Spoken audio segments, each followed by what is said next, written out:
16 de octubre de 2025, jueves, y estamos en vivo por la pantalla de News. Llega el momento de repasar los números del día. Vamos con el primero de los números de hoy. 15.000 millones de dólares es lo que podría perder por un solo día adicional de cierre el gobierno de los Estados Unidos. Esto cuando estamos ingresando en la tercera semana ya de un cierre que lo había dicho Mike Johnson, que es el presidente de la Cámara de Representantes, aliado cercano a Donald Trump, porque es del Partido Republicano, que recordemos tiene mayoría en las dos cámaras, y es que podía ser el cierre más largo de la historia de los Estados Unidos, lo que implicaría superar los 32 días que se habían alcanzado en el mes, a principios del año 2019, un cierre que comenzó en 2018 y termina en 2019 en el primer gobierno de Donald Trump. Bueno, quien da esta cifra, que es impactante realmente, pensemos que estamos discutiendo el dinero que puede llegar a Argentina por la ayuda del Fondo Monetario y de Estados Unidos, y que podría llegar a ser 20.000 millones en un swap, que ni siquiera sería en un solo un envío directo de efectivo.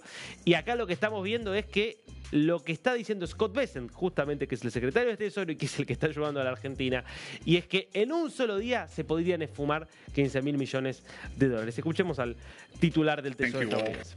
For being here at Treasury today in the midst of this shutdown. We call on the moderate Democrats in the Senate to be heroes. Be heroes. Break away from the hive of radicalism and do something for the American people, because we are starting to cut into muscle here. We believe that the shutdown may start costing the U.S. economy up to $15 billion a day. And this is a decision the Democrats are making. And one of the reasons that they are not being held to task is because the mainstream media is not coming at them the way they would have if the Republicans were willing to keep the government closed. It is a very simple decision. Mike Johnson passed a clean CR. Leader Thune has the clean CR. 3 Democrats have voted for it, and right here, right now, I am calling for the moderate Democrats to be heroes and reopen the government for the American people. Es realmente una fortuna, pero como por ahora las encuestas marcan un empate, que casi son culpados por igual demócratas y republicanos por este cierre, la posición es intransigente desde los dos lados. No hay acuerdo presupuestario, por lo tanto el cierre continuará. Ayer, por 9ª vez, no se alcanzó la mayoría necesaria para destrabar este shutdown. Vamos al segundo número del día. Impactante también este número, 4.241 dólares, otro récord que bate el oro, el valor de la onza, que se ha convertido casi que en el nuevo Bitcoin en términos de la forma y la velocidad con la cual está subiendo de valor. Claro, a diferencia del Bitcoin, es difícil imaginar que el oro pueda caer tan rápidamente como de repente ha caído y subido el Bitcoin. Obviamente, activo volátil se los hay, incluso siendo la criptomoneda más segura y confiable del mundo, compitiendo contra el que históricamente era uno de los activos más estables del mundo. La verdad es que el valor del oro variaba muy poquito, por eso era en muchos casos una inversión poco interesante. Bueno, lo que estamos viendo es que se convirtió en una inversión interesante hace 5 años, nada más estaba en menos de la mitad de su valor. Es realmente increíble y es una señal de dos cosas. Una, inestabilidad económica global. La perspectiva de muchos inversores importantes del mundo de que estamos en un mundo que va a seguir siendo inestable y que prefieren ya ni siquiera tener dólares, bonos del Tesoro estadounidense, otro tipo de activos, prefieren quedarse con oro, que todos saben que durante muchísimo tiempo va a seguir teniendo un altísimo valor, que es muy difícil que caiga.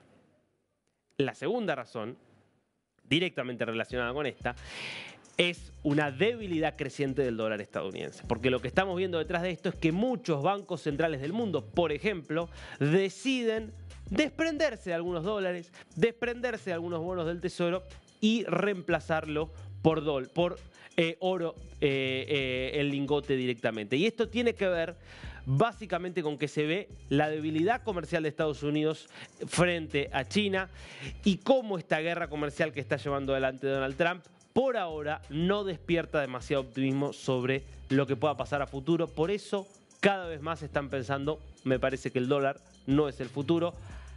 Otra moneda lo va a reemplazar, probablemente sea imposible que otra moneda ocupe el lugar que hoy ocupa el dólar.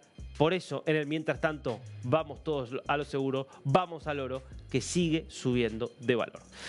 Nos metemos ahora con las caras del día. Primera cara, la del dictador sirio Ahmed al-Shara, que realizó en estas horas un viaje crucial, de los más importantes, sino el más importante, desde que hace casi un año llegara al gobierno en Siria tras liderar a la organización terrorista que estuvo al frente, digamos, de la ofensiva final contra el régimen de Bashar al-Assad. ¿Dónde? Moscú, Rusia, cumbre con Vladimir Putin. Veamos el momento en el que se saludaban los dos líderes y se sentaban. ¿Por qué tan importante esta cumbre? Ahora lo vamos a escuchar a Putin, pero déjame anticiparte esto. ¿Por qué tan importante esta cumbre en la cual al-Shara le presentó al dictador ruso la nueva Siria, que es un poco la marca que está instalando en este intento de al-Shara de lavarle la cara, por un lado, a un país que fue una de las dictaduras más atroces y brutales de las últimas décadas, que es el país responsable donde se realizó una de las mayores matanzas en muchísimas décadas, como fue la matanza de la guerra civil, donde más de 600.000 personas perdieron la vida. Pero además lavarse la cara a sí mismo y a su pasado como líder de una organización terrorista afiliada directamente a Al-Qaeda. Y que más allá de querer atraer inversiones, negocios, etcétera, estaba negociando con Putin porque Rusia, que fue el principal respaldo de Bashar al-Assad, perdió, o por lo menos quedó en un limbo, la situación de dos importantísimas bases militares que tenía Rusia en Siria, porque es parte de relaciones históricas de muchísimos años entre Siria y antes la Unión Soviética, hoy Rusia. La más importante, la base de Tartus, porque es la única, o era la única, base naval de Rusia en el mar Mediterráneo, donde están todos sus enemigos, que son los países europeos. Bueno, al-Shara también iba a pedir cosas. Entre otras cosas, entre otras razones, porque en Rusia está el propio Bashar al-Assad y al-Shara obviamente quiere, para presentarlo como un trofeo interno, que Rusia le entregue al Assad para poder enjuiciarlo. Bueno, de todo esto estuvieron hablando, no ha trascendido mucho de los resultados, pero esto es lo que decía Putin. Свыше 80 лет мы поддерживаем дипломатические связи, причем они были установлены в самые трудные для России, для Советского Союза времена, в 1944 году. За это время отношения между Сирией и Россией всегда носили исключительно дружеский характер. У нас в России никогда в отношении Сирии не было никаких каких-то отношений, связанных с нашей политической конъюнктурой или с особыми интересами. Мы всегда руководствовались на протяжении всех этих десятилетий одним – интересами сирийского народа. Hay intereses comunes, también hay razones comunes para tener recelos. Sería para al-Shara una señal muy importante contar con el respaldo de Putin. Habrá que ver si ese respaldo es posible sin que le entregue a al-Assad. Para Putin, recuperar el control de esas bases sería estratégico en un momento de tanta tensión con la OTAN y con los países europeos en particular. La segunda cara del día es justamente de un país que está en la mira de la OTAN, o por lo menos de Estados Unidos. Lo hablamos recién con Juliana González de la Deutsche Welle, que es España, con las particularidades de Pedro Sánchez. Un Pedro Sánchez que se rehusó a felicitar a María Corina Machado por la concesión que le dieron del Premio Nobel de la Paz, a pesar de que a todos los últimos premios Nobel sí los felicitó públicamente.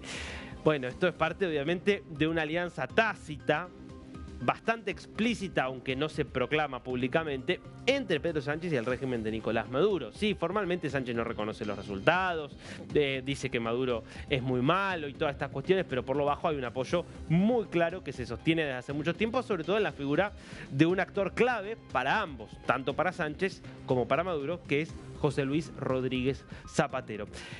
En este contexto, Cayetana Álvarez de Toledo, probablemente la dirigente política española de mejor capacidad oratoria, más incisiva, más ocurrente, con discursos mejor elaborados. La verdad que le saca mucha diferencia al resto a Álvarez de Toledo, porque vos podés no estar de acuerdo con nada de lo que dice Álvarez de Toledo, ahora no podés negar que lo dice y lo argumenta muy bien. Le hizo un homenaje a María Corina Machado, pidió un aplauso que increíblemente se lo dieron solamente los miembros del Partido Popular, no así los del oficialismo. María Corina encarna la paz civil, lo contrario de lo que ustedes promueven. Su último lema es: divide a la derecha y vencerás. Alientan el odio, agitan el péndulo, vuelven con Franco, pero si no se atreve ni siquiera a llamar dictador a Maduro. Este gobierno ya no se representa ni a sí mismo. España sí está con la libertad. Y por eso, señorías, les pido que aplaudamos en pie a María Corina Machado, heroína de la democracia, Premio Nobel de la Paz.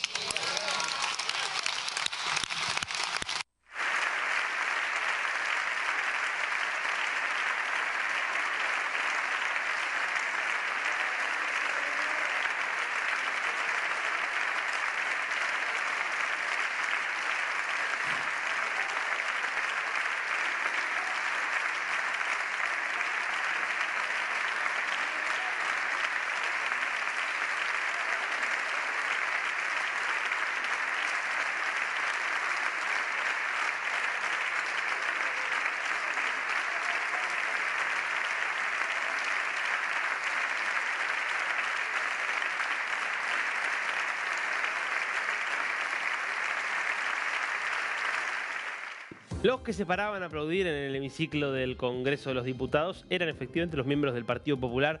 No había miembros del Partido Socialista entre aquellos. ¿Qué decir, no? De la hipocresía de un sector tan importante de la izquierda supuestamente democrática en el mundo, que decide desconocer a María Corina Machado o plantear que María Corina Machado es una suerte de fascista, una suerte de extremista de derecha, que es así como la presentan en muchos lugares, increíblemente, y no como lo que es.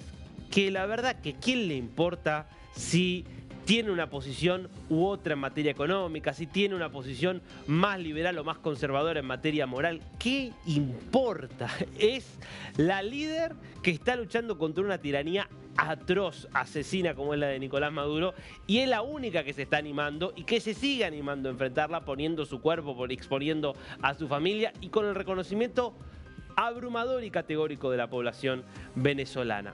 Pero es evidente que para todo un sector de la política latinoamericana, sin dudas, pero también europea, como lo estamos viendo, ya no importa la democracia en sí como valor, importa si jugás para el mismo partido o no.